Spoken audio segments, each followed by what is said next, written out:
আগামী 3 দিনের মধ্যে উত্তরবঙ্গ হয়ে রাজ্যের মৌসুমী বায়ু প্রবেশ করতে পারে বলে জানিয়েছে আলিপুর আবহাওয়া দফতর।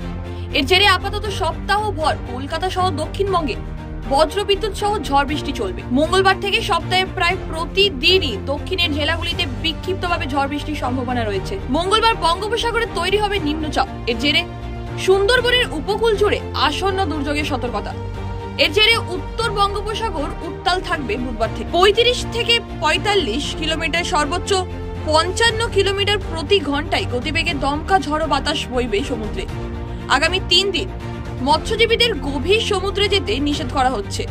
সঙ্গে সমুদ্র তীরবর্তী এলাকায় সমস্ত রকম বিনোদন কাজ বন্ধ রাখতে পরামর্শ আবহাওয়া দফতরের। মঙ্গলবার কম বেশি বৃষ্টিতে ভিজবে উত্তরবঙ্গের জেলাগুলি। বুধবার থেকে দুর্যোগে প্রকোপ বাড়বে। উত্তর 24 পরগনা, দক্ষিণ 24 পরগনা, পূর্ব ও পশ্চিম মেদিনীপুরে ভারী বৃষ্টির সতর্কতা। বৃষ্টির পাশাপাশি ঘন্টায় 30 থেকে 40 কিলোমিটার প্রতি ঘন্টা গতিবেগে বইবে ঝড়ো হাওয়া।